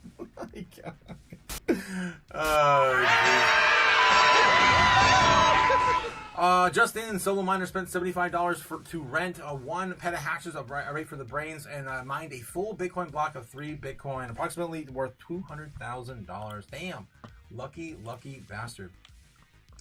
Anything else breaking? Looks like Adam Back signals major Bitcoin during overtime, closing bell overtime that Bitcoin's recent dip, and hinted that BSTR Holdings could deploy capital to acquire 13,000 Bitcoin as early as April, with a target of 50,000 Bitcoin plus. BSTR could position itself as the third largest public Bitcoin holder, behind MicroStrategy and Marathon Holdings. Adam Back remains bullish, calling current levels strangely low, as Bitcoin trades near 64K. Nice little piece. Treasury companies buy holdings. What do you think the role is of the Bitcoin treasury companies and sort of the burgeoning area in terms of how many have come onto the market recently and the decline in Bitcoin prices? Is there any correlation? It seems like that element of the story is a little bit different in terms of the decline that we're seeing this time around. No, I mean, I think they are generally supportive for the Bitcoin price because for the most part they try to hold, buy and accumulate, as MicroStrategy started some years ago now. And so they're effectively taking Bitcoin off the market. They're generally able to do that in more bullish environments faster. But, even today they're buying Bitcoin. And I'm back a little bit appearing like Neo this morning. Guys, get off zero. Please buy some Bitcoin. Not financial advice. All right, I'm a crypto investor. Yep, not getting that. Yeah, that's an oldie but a goodie as well. Michigan State Representative Matt Maddock introduces a bill to allow employees to be paid in Bitcoin and to prohibit the issuance of a CBDC in the state of Michigan. Nice. Might be looking at no, screw that. I'm not looking at anywhere in the north anymore. I'm tired of all the snow. Definitely not moving to Michigan anytime soon. All right, of course, yesterday MicroStrategy acquired more Bitcoin. Nothing to see there. Obviously, we knew that was going to happen. It's not the Fed's role to play both judge and for the banking digital asset companies. Glad to see this important step is to permanently remove the reputation risk from the Fed policy and the Operation 2.0 to arrest America to become the digital asset capital of the world. Coming, of course, from Cynthia Lummis yesterday. Following earlier actions to remove reputational risk from its supervision of banks, Federal Reserve Board requests comment on proposal to codify that removal. hopefully that'll be the last chapter in Choke Point 2.0. All right, anything else? More AI, of course, projects. Bitcoin is dead territory. Yes, it is. That is, of course, documenting Stellar showing the glorious, beautiful Bitcoin rainbow chart that we, of course, show every single night here on the channel. Bitcoin's dead, sir. It is dead. It is dead. There's nothing really happening today, guys. Crypto Twitter is kind of just covering old news from yesterday, like a Crypto.com bank. ZBack in the headlines as of 21 hours ago. We're partnering with Lattice Finance, the first neo bank built on Canton Network. Their partnerships are crazy, guys. This marks ZBack's entry in the Canton ecosystem, bringing the real-time payments and card infrastructure to institutional-grade blockchain finance. We're excited to begin supporting the next phase of the compliant on-chain capital markets, and I'm excited for them next week. Next 2 weeks, I believe, they're going to have all their tokens fully in circulation. Speaking of ZBack, I've been waiting for a nice, juicy buying opportunity. That could have been yesterday, guys. That could have been yesterday. Or early this morning. That could have been it. I'm still waiting for maybe another low back down to like 2019 or maybe even lower, 2015. But it just doesn't want to give up. It doesn't want to give up. Still running. Yeah, and if we do see maybe Bitcoin hit those $55,000 levels, I'm still looking at maybe the possibility, just that one more last chance to hit these lows of maybe like 1615. That is the hope and the dream right now, but it's so tight, guys, so tight up there, man, so tight. All right. Moving on. Again, a hope and a dream there. Gabus God says, I can lower my average with XCN, and so I can build a new bag of my cat daddy, says Gamma Goddess. Decisions. Oh, boy. Derek Thrilla also saying in the chat, just a tip for now, then going balls deep when 55K hits. If 55K hits. Again, you guys have to remember, you have to be paying attention. Get those notifications set up. Because, again, the last time Bitcoin was in those lows, it was very short-lived.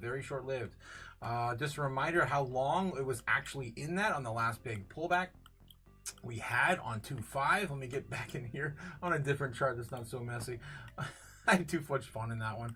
All right. So back here, right now, we're looking at 4-hour candles, right? Looking at the 1-hour candles. Boom.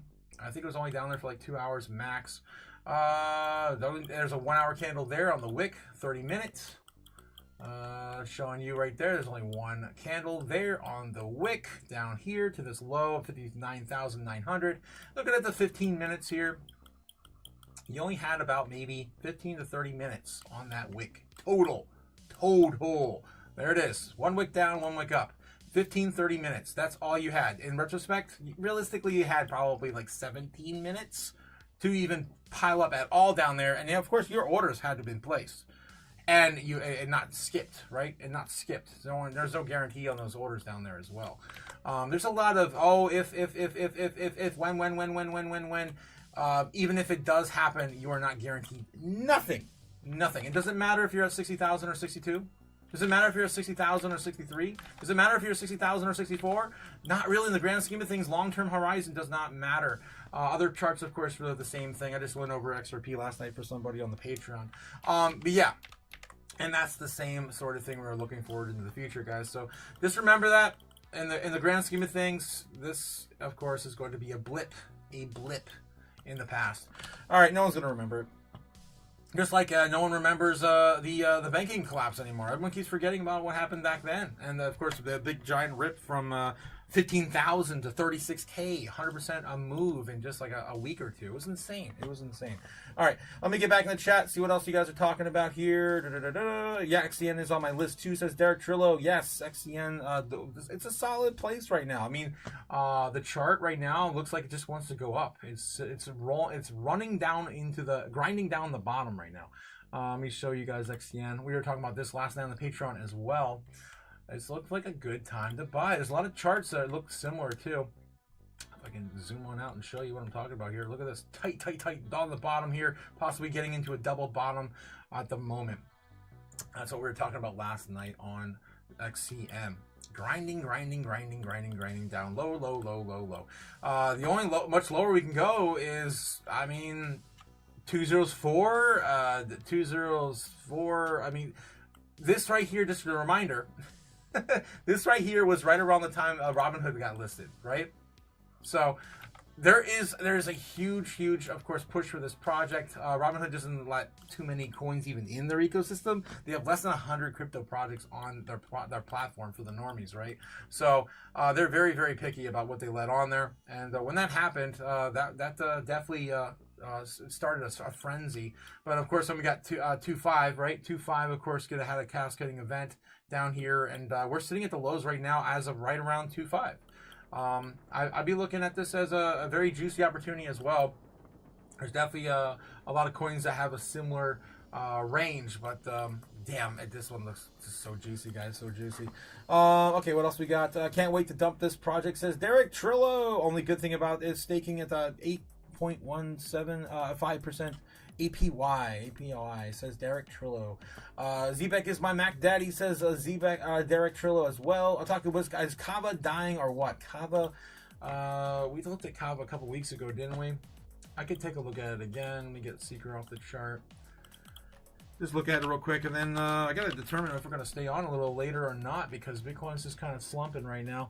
Bitcoin's sitting at 63, almost back to 64. There we go. So still ranging between 62 and 64. Could break out right now. 11 o'clock in 1 minute. So yeah, we got to get back to Bitcoin too. So I can't spend too much time here. Damn it, I hit market cap. Shit. There we go. Kava USD on Capital. Coinbase. Screw it. Coinbase. There's Kava. Damn. Yeah, this thing is Dunzo. Bottom. When does this thing come out? Is it a new? Whoa. Holy shit. All right, this one came out in 2023 in the bear market. Hasn't produced much of anything. Like everything else, it's pretty much coming down here. I'd have to know a little bit more about this project to really give you any sort of indication what this thing is going to do. It's just in price discovery to the downside right now. Let me get back to Bitcoin, and maybe I'll spend some time on it. We just broke 64K. 64K on Bitcoin. All right. Let me get back to my other chart on the 15-minute. Where are we going next? Come on. What are we hanging here for? I got too much stuff in my chart. All right. Can we climb back up here and retrieve 65K today? That's still the question I have. Market makers right now are looking to buy the dip. What's going on with the current order books on Bitcoin, and identify the next key area of resistance. 64 break-in right now, 64K. And I'll just put a reminder here to go to Kava. I'll do a little quick dive on that too. Whatever. This is the thing. Okay. Gotta get back here. All right. So right now there's still legs. Yeah, Bitcoin's got legs right now. And the only place we're going to stop out, it looks like 65 flat. 65 flat is the next target. If I can zoom on in here, of course, bringing it to you for free is Kim of the White Snow Lion. Stupid! And me. Bringing to you, of course, the live heat map for free. Don't pay for what you get for free. Let's jump in here and take a look. No, I must. I don't want to leave. Okay, there we go. Let me zoom on in.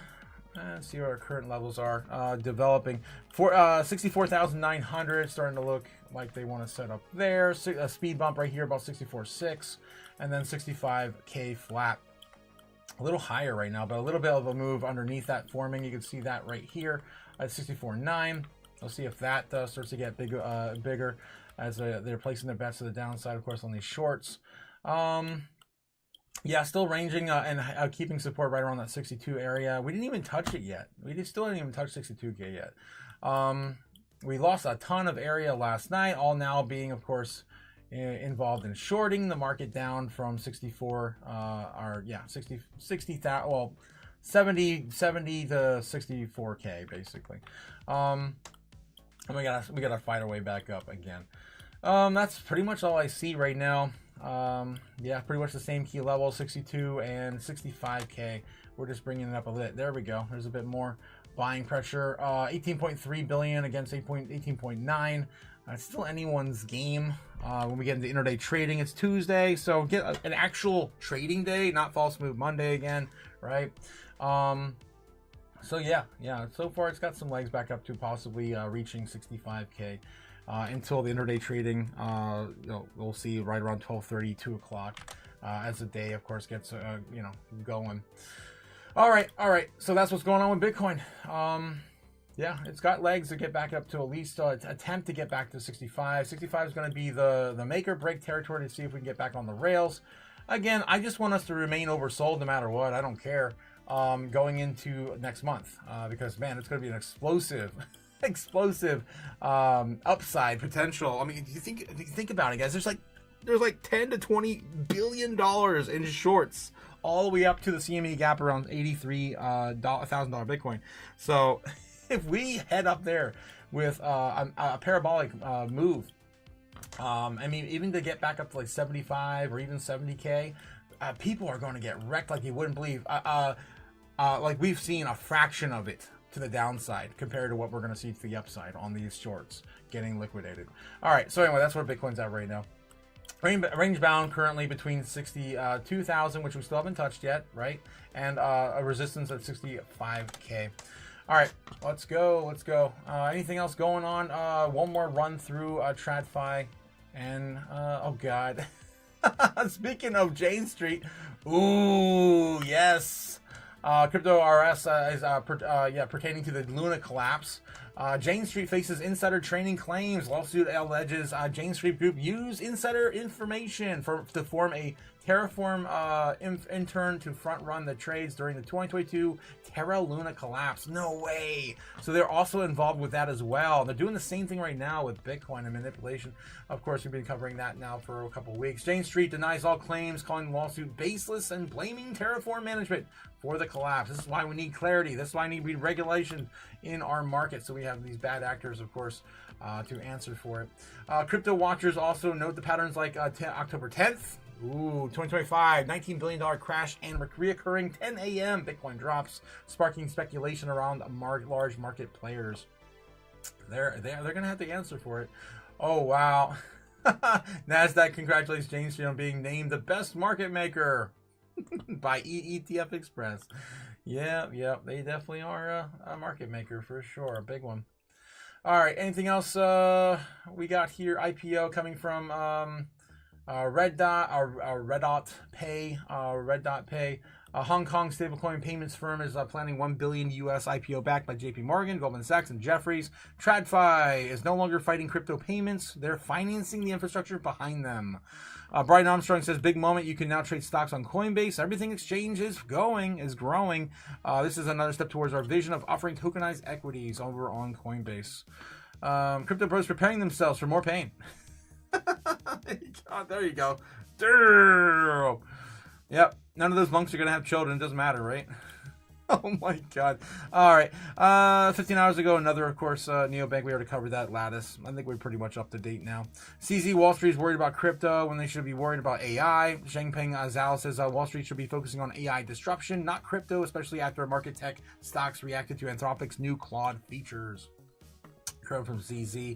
Court-appointed administrator winding down Do Kwon's Terraform Labs, Jane Street alleging. Okay, still, of course, more of that coming out with supposed connection between Jane Street and Terra Luna. I lost $200 on that damn thing. Yeah, smaller numbers back in the last run. Last run, technically. We're at the part where everyone thinks you're an idiot. Yeah. My friends and family think I'm an idiot. Price goes up. Family and friends think I'm a genius. Price goes down. Family and friends think I'm an idiot. Of course, never-ending cycle of Bitcoin. Okay. All right. We pretty much went all through all this already. One more run through TradFi. Anything else going on? 64,170. A little bit of upward move still on Bitcoin. All right. Still talking about Home Depot, CNBC. What are you guys talking about over here? Crude oil prices edge lower. And what about Fox News? Do we get Fox News anymore? Is this broken? Oh, it is still broken. Yes, it's been like 3 or 4 weeks now. It's been broken. All right. If you guys want to catch the real news outlets, just go over to newslive.com. Don't pay for what you get for free. That's, of course, my motto. What are you, stupid? If it's free, it's for me. If it's free, it's for me. All right. So, yeah, Bitcoin is definitely starting to build up a little bit more resistance right around 64.8, 64.9, or 54. 64, yeah, 8, 9, and yeah, 65 basically. That's still in the cards this afternoon. All right, guys, I think that's it. I'm going to go into Kava real quick. If you guys are hanging out for that, I will get into that little bit of a breakdown here. We're going to do a little bit of a deep dive into Kava. All right, so $51 million market cap. It's kind of a small market cap, so nothing too crazy there. Max supply is infinite. Infinite total supply right now circulating is about 1 billion tokens. Looking at the price versus, of course, the overall market cap. I swear I went into this. Didn't we just do this one the other day, like a couple weeks ago? It started to stabilize the overall coins, the price of action with the market cap. It's been very, very inflationary up until about was it was like March, something like that, of 2024, somewhere around here. Yeah, March of 2004, 24. So it's been stabilizing since then. Looks like all their tokens have been pretty much allocated since then, but it has a max supply of infinite. I'm not sure what's going on with that there. I could have sworn we did a deep on this not too long ago. Kava layer 1 interoperability for Cosmos and developer of power of Ethereum. Kava was built from the ground up to optimize resources for the protocol growth, strengthening its Cosmos EVM technology that enables maximum scalability, speed, security, and developer support. Builders of Kava earn a share of the Rise 750 million developer incentive fund for the developing program blockchain based on distribution method designed to reward the top protocols every month based on usage. All right, so is this one of those ones where they like, is this one of the ones where they kind of mine other assets? I forget what's going on with this one. They mine other assets and then they bring that into like pay everyone like a dividend or something. So it's the program's blockchain-based distribution method designed to reward its top protocols every month based on usage. Yeah, I don't know. What's going on with? I know I've been to this website before. Let's just take a look at it again. Leading the world, Kava is a decentralized blockchain that combines the speed of interoperability of Cosmos with the developer power of Ethereum. It's on the Ethereum blockchain, I believe, right? It's an L2 on Ethereum. Protocol is the most important to you, the driver of the Web3. That's why Kava developed Kava Rise. It's an easy 3-step program to get developers to launch on Kava. Derek, yeah, let me know what enticed you about Kava to begin with. Let me take a look at the coin. I wish I had a better chart. Let's see, the 5 the 30. It's found a new bottom. It looks like today, so that's not great. It's a great time to buy, I guess, if you have long-term aspirations for this, or you want to have a quick pump and dump, right? If you were looking for maybe a breakout on this, a 12% move, 30% move, 60-70% move, that would probably be it, right? You would get out of this. Actually, maybe 70 is there too. Huh. Let's see, from the bottom to the top, about 70% move to the next big point of resistance, which is going to be around 7 cents 5. So if you're looking to trade this, because I'm not sure exactly what you want to get out of this, you want to hold this long term or trade it, you can see it clearly. There's resistance there. That's what you're going to be looking to try to move and get out and break out of. Right now, it's been rejected so many times there. A big one, of course, being back on 2.5, which again, not a great time period to be, I guess, investing in this on 2.5. But yeah, there's definitely a move there. There's definitely a move out to get at least 60-70% out of this thing. If you bought right now and you wanted to play that all the way up to about 7.5, that's what I would do. Honestly, that's what I would do.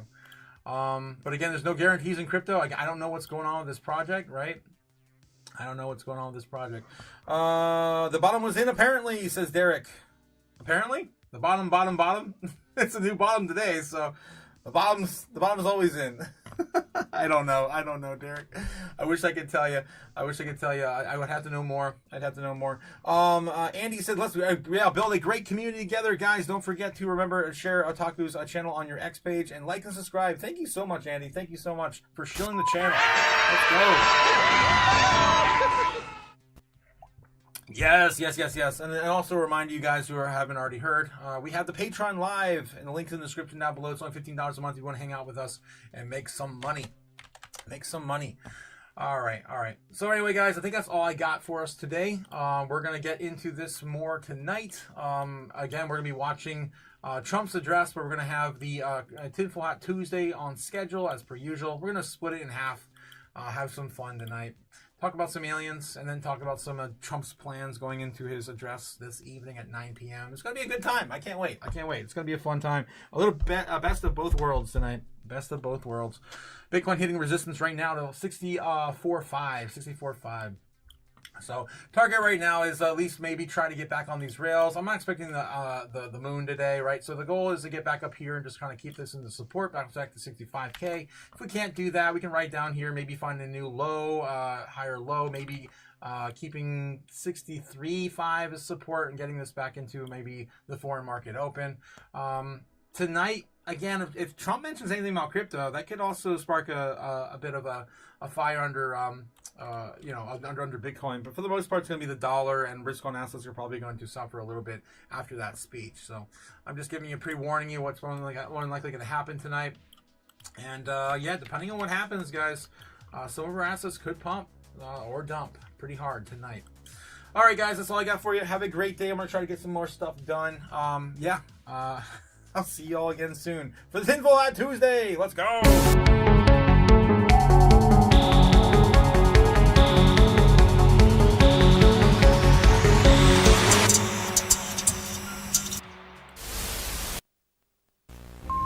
Fly me to the moon, let me trade among the stars.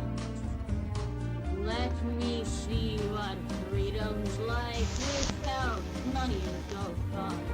In other words, hold my key. Oh! In other words, let's make history. Fill my walls with more wrongs and let me huddle forever more and more and more and more and more. I'm on board. Hollywood shop in the door. In other words, I choose you. In other words, I love you.